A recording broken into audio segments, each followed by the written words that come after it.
Ryšių reguliavimo tarnybos nacionalinis skaitmeninio raštingumo projektas Ne vienas nėra pamirštas surengė šventę partneriams, vyresniems ir visiems Lietuvos žmonėms prezidentūroje.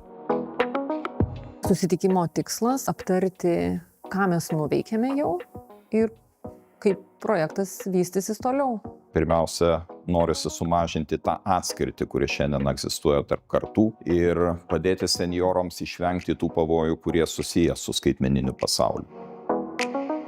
Vos per 1,5 metų projektas Ne vienas nėra pamirštas išaugo iš nedidelės iniciatyvos į tvarią nacionalinio masto bendradarbiavimo platformą. Šiemet iki rudens buvo apmokyta net 15 000 vyresniųjų, tai yra net 10 kartų daugiau nei praėjusiais metais. Prie tūkstančių seniorų skaitmeninės atskirties mažinimo labai prisidėjo prisijungusios savivaldybės ir jų viešosios bibliotekos su skyriais. Joms renginyje buvo skiriamas ypatingas dėmesys. Būtent bibliotekų dėka rudenį projektas įžengė į naują brandos etapą. Startavo skaitmeninių ambasadorių programa. Per artimiausius metus norime pasiekti mažiausiai 50 000 seniorų. Ir tam mums reikia skaitmeninių ambasadų. Ir mūsų tikslas yra, kad kiekvienoje savivaldybėje būtų mažiausiai po vieną vietą, kurioje žmonės galėtų gauti paskaitas, mokymus, atsakymus jiems rūpimus klausimus. Atvykusi į šitą renginį esu tiesiog pakilime. Tai pirmiausia, šitas projektas didelę naudą duoda mums patiems. Mes daug sužinome, ypatingai dabar dirbtinio intelekto akivaizdoje, kaip elgtis, kaip mokyti žmonės.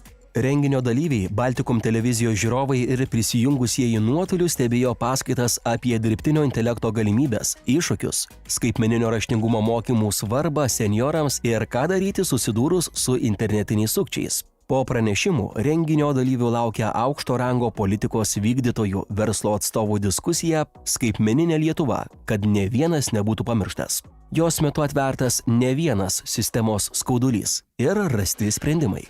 Buvo gerai pastebėta, yra eilė priemonių, pirmiausia ir teisinių, kurias galima dar patobulinti Lietuvoje, kad ta infrastruktūra būtų įdiegiama, pastatoma greičiau. Mes siekiame parengti specialiuosius planus ryšių bokštams, tam, kad ta ryšių infrastruktūros plėtra būtų tvari. Svarbu, kad tie tinklai veiktų ir ekstremaliom situacijom. Turim dėti pastangas diskutuoti su tiek socialiniais partneriais, tiek kitom institucijom, kad būtų ir privačių operatorių tinklai pasirengę nustatyti tam tikri reikalavimai jų atsparumui. Aš norėčiau, kad įsipareigoti, daryti konkrečius žingsnius, ką mes galime dėl infrastruktūros vystymo atsparumo. Turint omeny tai, kad auga duomenų naudojimas, auga elektroninio sukčiavimo atvejai. Mes turime aukštą radio trukdžių lygį. Gyvenam tokiom išskirtiniam, turbūt geopolitiniam kontekste. Tai yra svarbu valstybės pažangai. Antrojoje renginio diskusijoje jaunųjų savanorių įtraukimas kartu su iniciatyvos autoriumi generolo Povilo Plechavičiaus kadetų licėjaus direktoriumi Richardu Žilaičiu siekta išaiškinti, kaip skatinti visos Lietuvos moksleivių savanorystę projekte. Mes matome tame prasmę ir labai didelė. Kadangi projektas remiasi iš esmės savanorystę, dėl to yra labai svarbu ugdyti savanorystės kultūrą. Iniciatyva buvo ne tik tai iš viršaus, bet ir iš apačios. Tai yra mūsų vaikai. Iš karto susirinkdavo vaikų, kurie norėdavo važiuoti. Kiekviena mokykla gali pagerinti procentą ženkliai ir per labai trumpą laiką, jeigu mes atversime ugdymo įstaigos duris būtent šitam projektui. Projektas Ne vienas nėra pamirštas vienija daugiau nei 300 partnerių iš viešojo ir privataus sektoriaus. Į renginį prezidentūroje susirinkę verslų ir institucijų atstovai dalijosi patirtimi projekte, įžvalgomis ir džiaugiasi galėdami prisidėti prie kilnios iniciatyvos misijos. Įspūdingas projektas, mums labai smagu jungtis prie projekto, kuris yra sėkmingas ir kuris turi potencialą augti toliau. Norime, kad kiekvienas Lietuvos gyventojas jaustųsi saugus internetinėje erdvėje, skaitmeninėme pasaulyje ir turėtų tam reikiamus įrankius. Ką pastebime dalyvaudami paskaitose, tai kad senjorai yra labai išmanūs. Mums yra svarbu, kad technologijos tarnautų žmogui, o ne atvirkščiai. Natūralu, kad senjorai viena iš tų visuomenės dalių, kuriai tikrai reikia dėmesio. Mes turime būti šalia.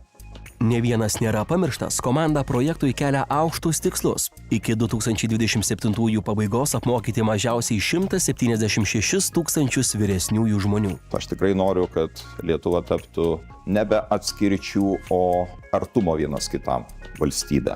Norint pokyčio reikia pradėti nuo savęs. Mes susitelkę galime jį padaryti. Nereikia darytis kažkur į šalis. Ryšių reguliavimo tarnyba kviečia visus jungtis prie nacionalinės skaitmeninio raštingumo platformos Ne vienas nėra pamirštas, kad visa Lietuva taptų skaitmeninio pasaulio dalimi. Kaip skelbė renginio šūkis, bendrystė daro pokytį.